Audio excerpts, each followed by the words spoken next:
You want to open up or you want questions? Questions. Coach, into a new role this year, what was that process like for you, and why do you want to stay here? Oh, I mean, shoot. Well, I love this place. I love Coach Prime. I love the mission and the journey that we're on. So my role is irrelevant. Whatever my job is, that's what I'm going to do. And we got a great group of guys. We got a great offensive unit. We're going to score a lot of points this year, and the tight ends are going to play an important role in that. Kind of building off that through 10 practices, how exactly does the tight end fit into this new offense? Yeah, well, Coach Shurmur, he's an NFL guy. He's a West Coast guy, and his history over time has shown tremendous production out of his tight end rooms, and so we're going to advertise that position. And there's just a multitude of things that they're going to have to be asked to do in the run game, in the throw game. So we're trying to detail all of that right now, and we're embracing every single scheme. Every single assignment that we have. We're just trying to carve out those details. From your perspective, last year, now you have a new scheme. What was it about the scheme last year? It seemed like at a certain point it kind of stopped working. I know you had injuries and other things that came up. But from your perspective, what was that, and how is it going to change this year? There was things last year that did work for us, and there will be some carryover with that. Obviously, last year depth is an issue. There's a variety of things that you could point at, but ultimately it falls on coaches, and it falls on players to be united and get the job done. So I think the biggest difference you'll see is us basically this year just being a little slower and just making sure we're getting lined up and we execute properly. We know the play, we know the assignment, and let's just go play fast.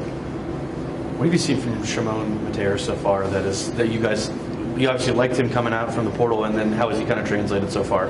So right now with Chamon, every day what we talk about is just developing consistency. Some days are better than others. Right now, every facet of his game is great. He's just got to be more consistent catching the ball down the field and making contested catches, and that's overall as a group right now. But he shows up, he works. We need to develop more consistency right now. But the flashes are there with him that you guys. The flashes are there, absolutely. Yep. You've been around Shurmur for a long time now.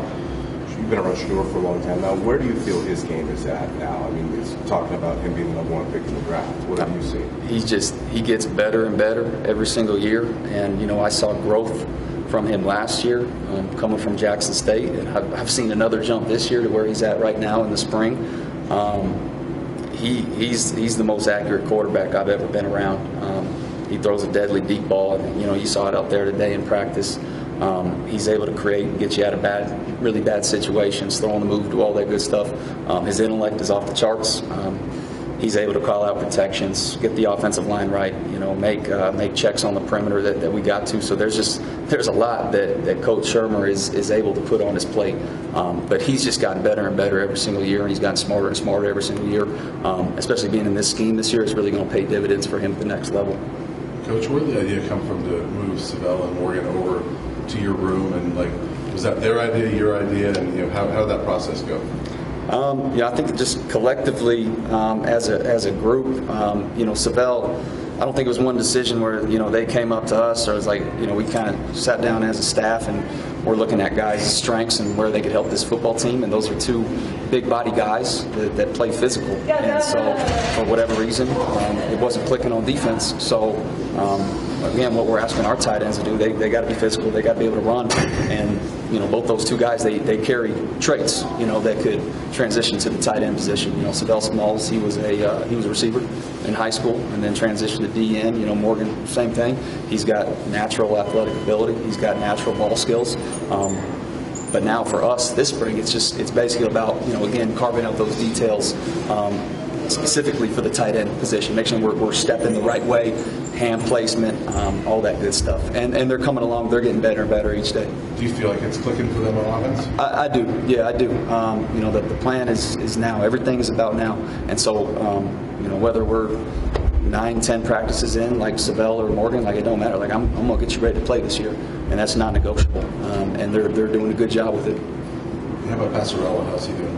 Well, he's still recovering. So it's week to week with him right now. So, but he's around. He's positive. He's great for the group. Coach, with the portal opening, how much turnover do you expect out of your room? your strength? You never know. I don't anticipate any. But if that were the case, then it's next man up, and we're always looking. We're always to upgrade the roster and elevate the tight end room for the University of Colorado. Awesome. All right, thanks a lot, guys. Appreciate you. Yeah, good.